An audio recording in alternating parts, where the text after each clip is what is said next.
Alright. It's another session. So from the last time that I played, like legitimately played, was almost a week ago. Even though I said at the end of Jade's route, oh yeah, I totally play again, like tomorrow. You foolish idiot. With the way that I'm thinking of doing things now, instead of just making one giant video and then cutting up only the routes and not editing them at all, I'm then going to try and edit as much as I can.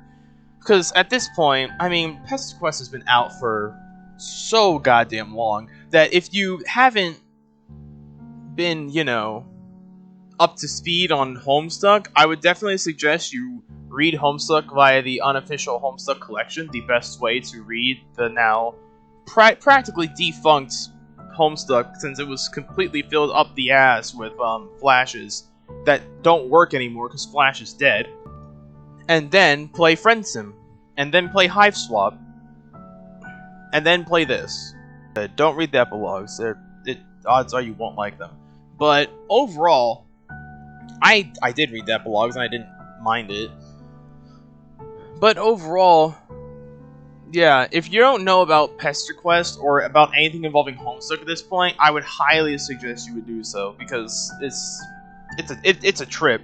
And then, if you give enough of a shit about either my playthrough or me in general, I would definitely say for you to come back here, but, no rush, and you don't have to. Anyway, we're over onto the Karkat. This should be fun. And by fun, I mean, I'm sorry, voice, but this isn't gonna go well. You'll hear little bits and intermissions from things that are like, oh, there's a little fun thing that I realized, or, oh, this is a little fun thing I didn't realize, shit like that. Like certain endings, certain choices that I thought was funny. I'll actually, organize it, edit it, like an actual fucking YouTuber. Anyways, Volume 5, Route 1. People like us.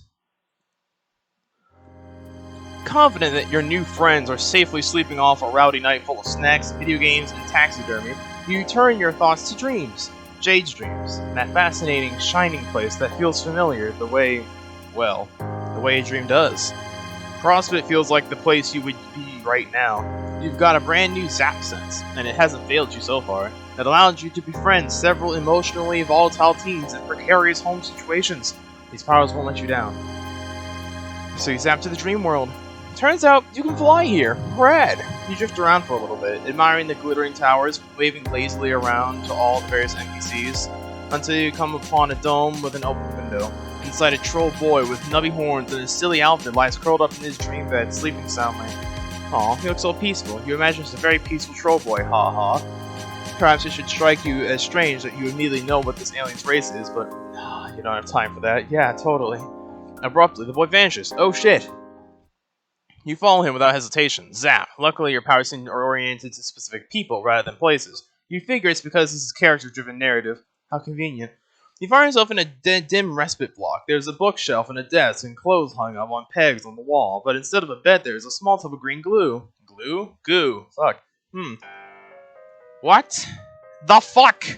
A gravelly voice, tinged with mania, crashes over you in a furious wave. You reel back from the onslaught.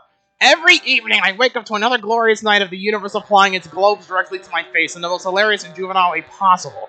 I'm used to this, okay? I'm not saying this is anything new. But this is just flex fucking level! Your eyes finally adjust to see the same troll boy from the dream world. He appears to have fallen asleep at his husk top. Some crumbs are stuck to his face when it has been pressed to the key. He's got a Zodiac symbol on his shirt. Whichever one, it's a sideways 69. Nice! And man, he is angry. Like, way angrier than a normal person. Hold up. Ooh. Okay. Alright, I'm vibing. Alright, that's pretty good. And man, he's angry, like, way angrier than a normal person. I stay in this crumbling excuse of a hive, rig this place with early warning systems, and what's my reward? A deformed blue blood teleporting into my respite block like a fucking... You zap out of there because, damn, you don't know what kind of early warning system he has, or whatever predators it's meant to keep away. All you have to do is shout at them. You appear on a nearby hill and 100 yards away from the hive. From outside, it's large and leaning with square windows and an unnecessary number of balconies. Although, who are you to say what's necessary? Maybe this dude really likes balconies. He could probably use the fresh air. Honestly, yeah. I don't mind Karkat's house. It's pretty nice, all things considered. A lot more sensibly made than everyone else's houses, the ones who actually make them. A couple of similarly large and lopsided hives scatter the skyline. Hives. You aren't sure how you know they're called that, but it feels right. Maybe because of the organic, insectile architecture, like they were grown instead of built. You clearly aren't on Earth anymore. The sky is black and the bushes are purple. Then there are 2 moons. Neither of them is your golden moon, though. You think maybe you should be freaked out by this strange alien, but you're a seasoned adventurer, by now. Besides, you like it here. It's comfortable. It's just a pretty good hill. You sit for a while, thinking about this hill and its universe and your place in it, until the sun starts to press over the distant horizon. Hey, idiot! The troll boy is leaning out in front door. You're sitting on the ground waiting for sunrise, so you're either a Jade Blood or a moron. And I know the only Jade Blood who lives outside the caverns, so she's a lot better looking than you. Hey, yo. So what the hell? Who are you? You're not a troll.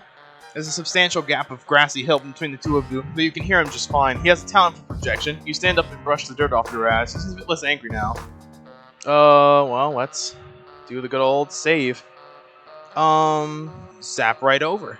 No point in wasting daylight, or moonlight, or whatever, so you just zap on over there. Holy fuck! A flash of oh god! Okay, you know what? Fair, that's understandable. I get it. I get it. The flash of gray and a gleam of metal, bright shock of pain opens the middle of you. The boy stares, eyes round, yellow, and shocked. You laugh, come out wet. Why are you laughing? You don't know what else to do. You press a hand to the wound in your stomach, trying to hold the blood in with sheer willpower. You tell him you were just trying to save a little time. What? The boy stares down at the weapon in his hand and viciously hooks the blade, and he pulls seemingly out of nowhere a scythe? No, a sickle. Is this kid a communist? Did communists actually use sickles, or were they just sickle themed? There's so many communist facts you don't know.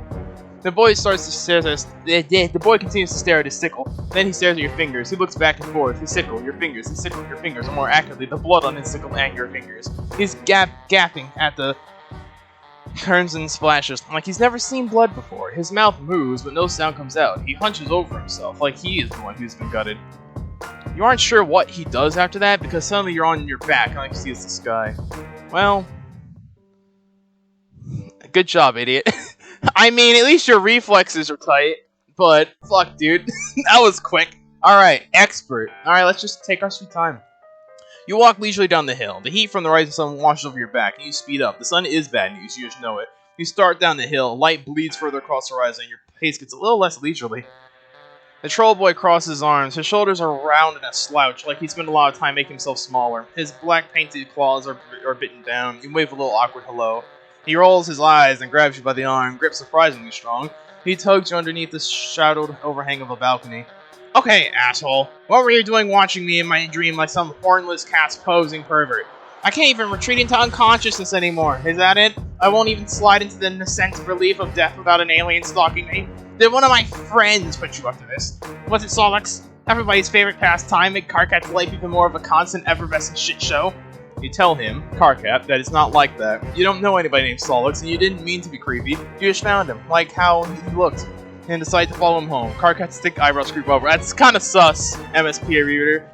Okay, I was about to say, you know how that sounds, but you really didn't do it to be weird. You did it for friendship. You crave it, like a mineral. Wow, very normal, Mr. Magic.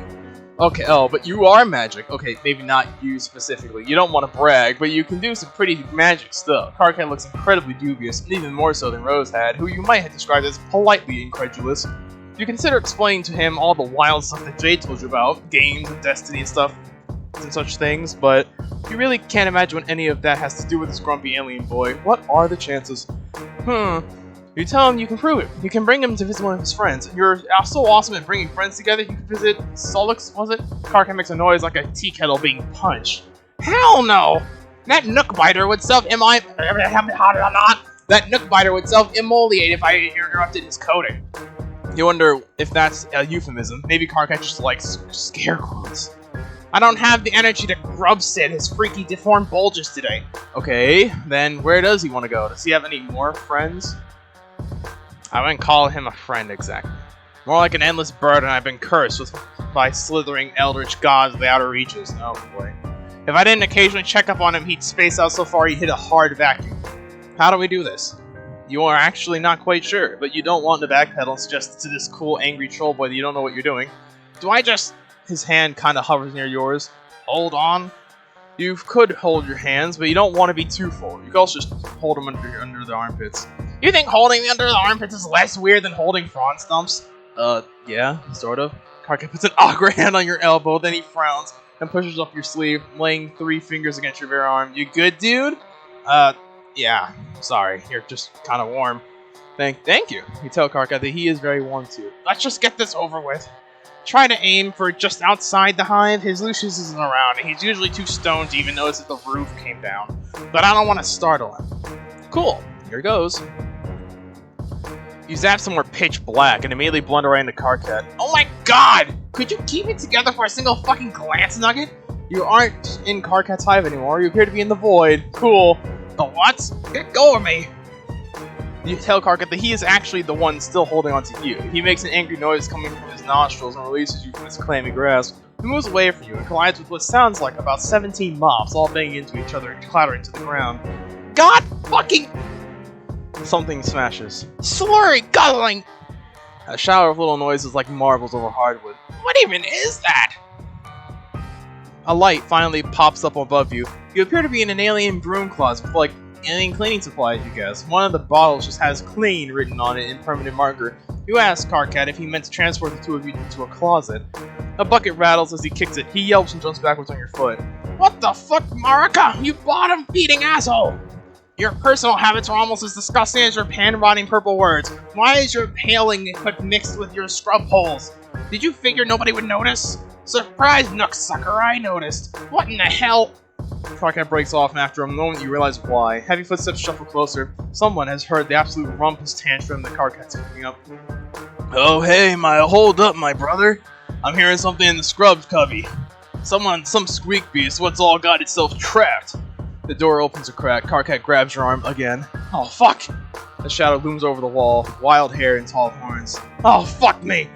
Karkat squeezes your arm so hard it hurts. Oh fuck, oh fuck, oh fuck, oh fuck, oh fuck, oh fuck! The door opens a little wider and you feel wetness on your arm where Karkat's claws are drawing blood. The door creaks and you panic. You both crash down on the floor together in Karkat's respite block. Karkat's little horns jab you in the side. What the fuck was that for? Why did you do that? Because Karkat was freaking the fuck out and you were worried the two of you were in danger? And there was some menacing asshole saying creepy stuff outside the closet door? And that is a complete mischaracterization of the scenario, and I'm totally disgusted you even bring it up. It's not a mischaracterization. He was totally losing it. Look, he was clinging on to you so hard he even drew blood. You show him your clawed up arm. Karkat's reaction is immediate and overblown, which you are beginning to gather isn't out of character for him. He starts vigorously examining himself. He appears to be checking for injuries. No, you insist. He's not the one bleeding. You are. He's so covered up in jeans and sweater that you have no idea where he'd even get a cut in the first place. Wait, this is your blood? Yeah, that's the big deal. Besides, the fact that he totally just scratched the shit out of you, you're willing to let it slide though for friendship reasons. You figure this might just be the way he greets people? It's honestly kind of fucked up. Maybe you should just leave. Wait, what? Now you're just going to zap the fuck out of here like nothing happened? You can't go out there. It isn't safe. Not for people like... Karkat pulls himself warily to his feet. He's still looking at you like you're a bomb that might go off. He steps along. Slowly, he extends his own palm and drags a claw across it. Crimson blood bleeds up and drips to the floor. It isn't safe for people like us. Clearly something is happening here, and it's probably a really deep and affecting moment, but you're just not sure what you're supposed to do. You bleed, he bleeds. He bleeds, they bleed. Both of you bleed. Sweet, blood friends, blood brothers! You can fuck with that. How did you get a cerulean's hoodie? Did you bag yourself a high blood Moirail? Now that you have established that the two of you do indeed both have blood, Karkat appears to have warmed up to you a lot. He even offers you something called a grub juice, which you're pretty sure is just Coke, except not as sweet. It's almost a little salty. You take tiny polite sips and then pour it into a dead plant as soon as Karkat turns his back. You tell him that you aren't actually sure when you got the sweatshirt. You were just wearing it when you woke up. You don't even remember where it was. You just know you were standing in front of John's new house, and you were wearing this hoodie, and you knew it was important, but not why it's important. Possibly because it keeps you from being naked. You didn't realize it belongs to a cerulean, whatever that is. Karkat is looking at you like he is done with your shit, although that is him 24/7. Like, you aren't making much sense, which is fair, because you really aren't making much sense. So, you're a mutant blood alien with amnesia. That can also teleport. Yep. Oh, and you can also time travel, too. Don't push it. Karkat sits down at his desk and hits the spacebar on his keyboard. We could probably figure out whose cast sign that is. Well, not us specifically, unless you got some incredibly unlikely and well-honed Hustop skills. You got no Hustop skills, honed or otherwise. Yeah, I'm not fucking surprised. Here, just give me a second. Don't break any of my shit. Take a glance around the room, keeping your arms behind your back so as to make absolutely sure you don't break any of his shit. His room is surprisingly tidy for someone as scattered as Karkat, mostly just weapons and movie posters.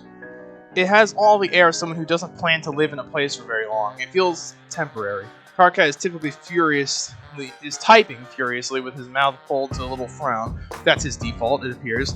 Every so often, though, he'll throw glances at the cuts on your arm. He really is hung up on your blood. Good news, Captor! Tonight is your lucky night. Finally, you get a chance to put your money where your dribbling snaggletooth flap is. I need you to do something for me. Oh my god, I gotta read Solix's... Oh my god. Let me real quick remember what my pause button is on OBS. God damn it. Alright, we can continue. Wait, I may pause right now. Fuck this. Alright, I'm back. Let's give this a shot. KK, if this is more whining about the team leader, I don't want to hear it. You just don't have the qualities necessary for this sort of scenario. And if you're just here to start some sort of slap fight for regulars, then you should probably go fuck yourself, because I got actual work I need to do tonight. Haha, oh my god, who gives a fuck about a gamer idiot dug out of a hole in the ground? And what actual work? Like, I even believed that for a second. You mean the actual work of touching yourself while solving your raccoon? Yeah, hilarious. So can we skip the foreplay for just one time in our lives? All that's going to happen is you saying something you regret and then crypt typing over whether or not you're still friends. Okay, first of all, fuck you. I don't have time for any of your pathetic burns dunking me into a carton of weak sauce. There's actual real serious shit going down. Well, now that we've wasted like 2 minutes telling each other how busy we are, what the fuck do you want? I need you to check something in the Imperial database for me, cast records, and I want you to do it without asking me why I need it. Deal? Wait, what the fuck, KK? Absolutely no deal. You didn't even try to make a deal. You just told me to do something incredibly illegal and dangerous. Why do you need cast records? You think your ancestors are bullshit? Ancestors are bullshit. Fake night dream,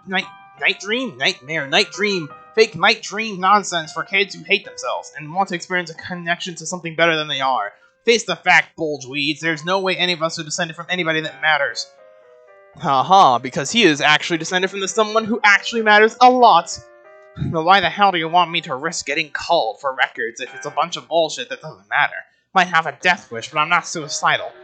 So either tell me what's crawled up your nook and laid eggs in there, or let me get back to work.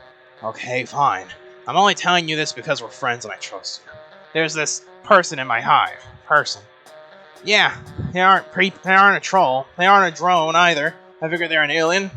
But they've got a cerulean sign and we're trying to figure out where it came from. Wait, they aren't a troll, but they're a cerulean? Sorry, I'm trying to wrap my hand around this, but I'm pretty sure you're fucking... Oh my god, can you just run this? Give me a second. Okay, nobody has a sign or a cast name in a while. Ask your new alien friend if they know the name Adolov. Hey, do you know... Oh, what the fuck? You stepped back from where you've been reading over Karkat's shoulder. You couldn't resist. He was just getting so heated and mad, banging on the keyboard and making weird little growly noises. You think you could just... Karkat's absolutely silent. He's rigid.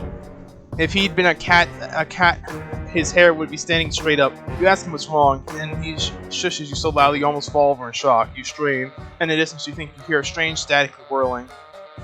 Suddenly Karkat explodes into motion, grabbing your arm, pulling you out of this rested block and down the stairs. In the living room, he tugs a thick blanket from off the back of the couch and pulls up the rug in the side of the room. Beneath it's a trap door. What the hell is... Be quiet!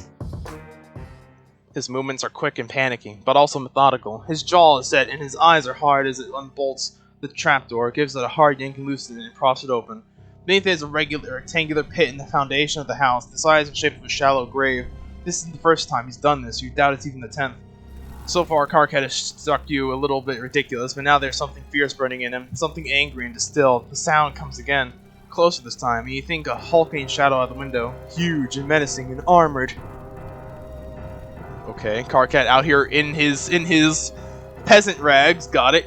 Karkat yanks you down to the pit with him and wraps the two of you in a blanket. He then closes the trapdoor and you're... Wait. Pause. Ooh. Shit. We may be getting, you know, assaulted by a drone, but this is a banger. Ooh, damn. Alright. Serious time. Karkat yanks you down to the pit with him and wraps the two of you in the blanket. He closes the trap door and you're plunged into a darkness so absolute it's like you've stopped existing. What the hell's going on? A drone. Karkat's face is squished against your shoulder. The fear in his voice shudders you to your bones. It's just a routine check. We should be fine down here. My Lucius dug this. It hides the temperature. The temperature? Of me. Of us. Of our mutation. You don't understand, but that doesn't stop you from being afraid, and possibly having footsteps land on the floor above you. Karkat trembles. God, you have to do something. Let's just wait it out. You know? Just wait it out. And there's no need to freak out. Wait it out. I'll be fine. Karkat mutters himself again and again. I'll be fine. I'll be fine. It's always worse. There's no reason to. Rusty grating screeching trapdoors retch off its hinges. Light pours in. Two giant metal hands you should hold pluck the both of you out. Karkat wriggles and bites like a cat trying to get free. You don't have the chance. The drone tosses your bonnet out of the way. Your head hits a wall and everything goes a little strange and streaky after that. Damn. When you come back to yourself, you're outside the blazing morning heat and Karkat crouch over you. Did the two of you escape? Yeah. His voice is hollow. There's a crimson blood smeared on his sweater and up to his chin. Okay, well, it doesn't fucking show it. I guess they make a constant joke about, oh, we have to do extra work for that. I guess they decided just not to bother. Then you realize it must have come from the reopened cuts on your arm. Karkat must have carried you out of the hive.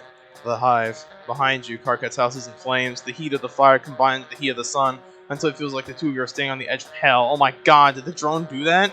No. My Lucius did. I told you, I have early warning systems. He gave me a chance to get out before triggering it. Is he okay? Karkat gives you a look of utter disgust. He gestures towards the burning hive. I very much fucking doubt it. Okay. The drone's dead, right? So he's safe? Karkat releases a creaky wheezing sound that takes you so you can realize it's a laugh. God, you really are an alien. Where are you from? This sounds so relaxing. This isn't the only drone, you freak of nature. It's seen my sign. It's heard my voice. I'm on record as call on site. There's absolutely nowhere for me to go. Shit. Okay, well, what about his friends? You really don't think Karkat is in any sort of state to make decisions, so you make an executive one for both of you. Also, it's hot as shit out here, and your delicate skin's already starting to burn. Well, I had this friend named Ben, Solux. He tied Karkat's hand, because two of you are beyond holding each other's underneath armpits at this point. You appear in a residential city. Oh, wow, reusing assets, huh? Then for a second you think you must have traveled in time as well, since it's night again suddenly, but then you look up and see a strange purple-blue glimmer in the sky. It's still day, but there's some sort of atmospheric shield between the killer sun and the city. You wonder why there isn't one over where Karkat lives. Maybe it's too far out in the sticks. Karkat yanks his hand out of yours, and he's still holding the blanket he wrapped the two of you in, staring around in no nervous ticks. He looks even more scared than he had been back in his bedroom. Clearly he doesn't get out much. Fuck! A little chime rings out through the empty street. Karkat pulls his palm husk out of his pocket and looked at it and can't remember what it is. Like everything normal has been wiped away and all that remains is frozen horror in his eyes. KK, what the fuck? I just saw your name come up on the feed. What did you do, you fucking idiot? You're going to be a executioner. You can't just start showing up on the call list. I didn't do anything, Solix. There's some stuff about me you don't know. KK, what the hell? Okay, first of all, I'm right outside your hive still. What? What are you talking about? This is the mutant stuff. Who gives a shit about that? TZ knows too. What the fuck? God damn it. TZ knows too. She says she can taste our blood color through our skin, through our screen, which is all kinds of freaky. How does that even work? The screens aren't scratching it. How the fuck? It doesn't matter now. Wow, I actually do not give a shit about crap. Any of the Trezzy's crackling bullshit right now. Everything is fucked forever. As if in agreement, a familiar crackling whirl starts up someone close by. You and Karkat look at each other in almost comedic distress. I have to go! Just come up here, okay? We'll figure this out. No, absolutely fucking not. Oh my god! You utter imbecile, you think your little pan sparks do anything against a calling drone? I know you have a death wish, but I'm not going to assist you in hysterical shit-faced suicide. You don't know anything about me or my death wish, KK. Come upstairs. No! Don't make me tell you how much I hate you. Karkat throws his palm husk at the pavement, shattering the screen. Red tears drip off the jaw and blurry streaks of red. Get me out of here! And don't you dare ask me what's wrong! You don't. You get him out of there. To all over. Locale. You should take a Grand Tour Alternative, a place you shouldn't know the name of, but you do. And everywhere you go, you hear what the telltale gratings whirl. Karkat was right. Wherever he goes, the drone follows. After a certain point, it just becomes routine. You teleport to a random location until you just sort of lope around until you hear the sound of the distance. By the time the sun starts to set, you're both exhausted from the being zapped all over the planet. You find yourself back on the grassy fields, most likely somewhere near Karkat's demolished hive. Smoke hangs fetid in the air. Karkat's eyes are dull. His hair, a tangled mess of curls so thick they look like a twisted wire. I figured out why the fucking thing didn't work. What thing? He shakes the blanket, which he'd been holding on to all day. The last remnant of what's most likely by now just a smoking wreck. There's 2 mutants in there, we were too warm. Years are perfecting my hiding like an oink beast from the slaughter technique, and it all decimated by some clueless asshole in a hoodie. Just Karkat out here having a normal one, getting fucked in the white waist chute by the inexorable march of fate in the universe. I meet someone with the same disgusting deformity as me, and they immediately ruin my life. This is why I don't let people into my hive. Karkat, there's so much hatred wrapped up in his voice and his words, and you don't think it's hatred for you. You ask him what you can do. You want to fix this. I think you've done enough. Karkat bundles himself up in his blanket, even though it isn't cold. He turns away. Damn. Game over. Well, shit. Well, that was a long, executable thing of saying you fucked up. I guess I should have expected. When normal idea of just, hey, just do the thing that they tell you to do. Just stay the fuck still and don't do anything. You know? Don't do that. Do the opposite of what you think would be a good idea, I guess. Sure, whatever. Anyways, I need to make sure I get this Karkat part up, because I don't want to have this take longer than an hour to get through. I still don't know how to make Solix's voice differentiate from Karkat's. For all I know, it sounds exactly the same when I hear my own voice. Anyways, let's run like a little bitch.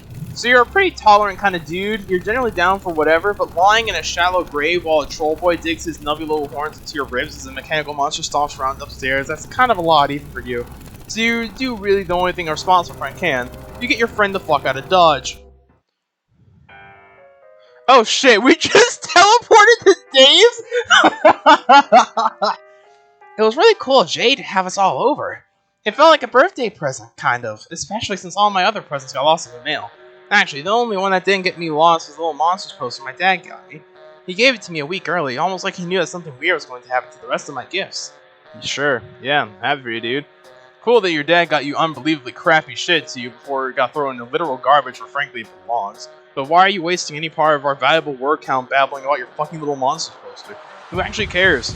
I don't know, I just figured some people might want to know about it. Whack. Oh hey, Dave and John are propped up on the futon gaming the way bros only can, i.e. with several bags of chips and mostly empty 2-liter bottles of Mountain Dew on the couch between them, cause they are gamers! Yeah dog, saving room for Jesus and snacks.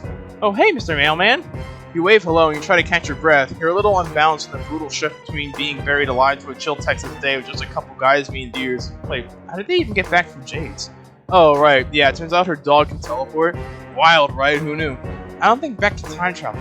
So don't worry, you aren't going to be out of the job, right? And I'm probably going to ask you to zap me back to my place before my dad realizes I haven't gone this long. I don't think he'd call the cops on you, but I just want to be on the safe side. By the way, who the fuck is this? And is he like, okay? Are you okay? Oh yeah, Karkat. He's currently curled up on the ground with the blanket still wrapped around him. He's breathing very heavily and sort of clutching at the carpet. You lean down to make sure he's cool while telling Dave and John he's an alien from another planet. You figure you bring him here since shit got a little too hot back in alien land? Oh. Dope, I guess. Hey dude. Wait. He's an alien? Like, a real alien? Yeah, John, Jesus Christ, he looks like he's got little horns. Yeah, I see that, but come on, aliens? Oh, so this is where you draw the line. Our friend living alone in an island with nothing but her magical dog and taxidermy grandpa who stuffed herself isn't where you draw it. A teleporting fake mailman in a hoodie who just wants to be bros isn't where you draw it. I guess you have a point. All that stuff just feels so normal now. So, I guess in theory you could bring us to visit this alien planet? Maybe. Not that that's anything I'd actually want to do in the place. It's probably stank as fuck. I mean, yeah, the place is pretty naturally stinky. You never catch me in space. Space ain't the place. Oh damn, write that down. You love a good Strider freestyle any day of the week, but this isn't Dave's route, so you return your focus back to... Holy fuck, where did he go? Oh yeah, little dude just scurried out of the door. Probably should have mentioned that. God damn it! You just brought Karkat to Earth and you've already lost him. Some friend you are. You zap down to the ground floor of the apartment building. Nothing. Zap to the stairwell and look up. Nothing. No little alien boy with a blanket. Shit, damn it. Remembering the time you met Dave, you zap up to the roof. You find Karkat standing silhouetted against the turgid Texas sky, shimmers of heat haze making him look strangely artificial. He's shading his eyes and staring up at the sun. Hey dude, don't do that, you're gonna hurt yourself. Oh wow, thank you so much for the advice. I'm way too stupid to know not to look directly into a burning ball of fire. The pain is intense and searing, but I'm just a dumb fucking animal. By the way, this sun is pathetic. Well, this is another planet and another sun. Yes, thank you! He drops his hand and turns back to you. There are still cobwebs in his hair from the crawl space. Is this where you're from?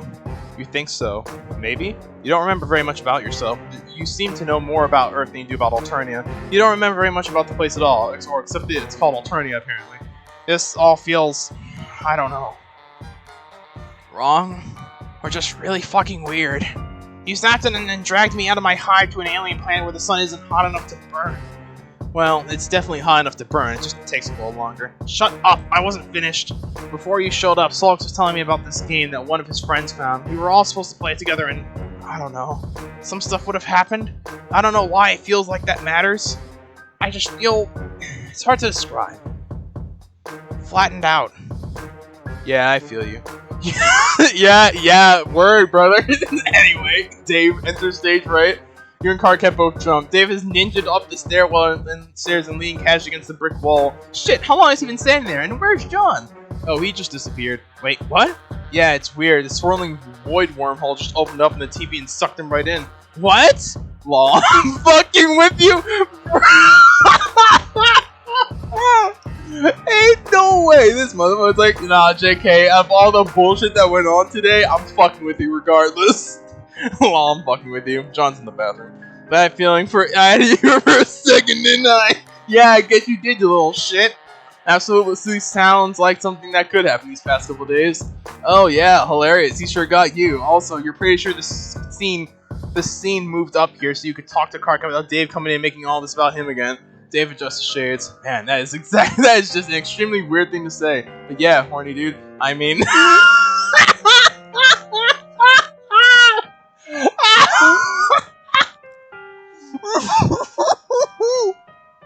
yeah, I mean, out of pocket, but whatever. Guy with horns. Are you talking to me? We were all supposed to play a game too, together as a group or some shit. Right. Jay told you about a game that was supposed to change everything.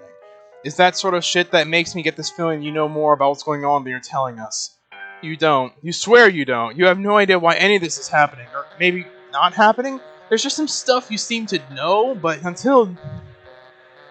until you absolutely have to. You're just here. Oh wait, you're just sure that it's very important you brought Karkat here. Why? How the fuck do I have anything to do with these hornless freaks? Standing right here, my bro, my god. But yeah, it's a pretty good point now that I think about it. You say it's important for you to bring him here, like here specifically, to my apartment. Yeah, why? You aren't sure. You have this intense feeling that it's imperative that the two of them are friends. Alright. Weird, but alright. Great dude, you ever played any Tony Hawk?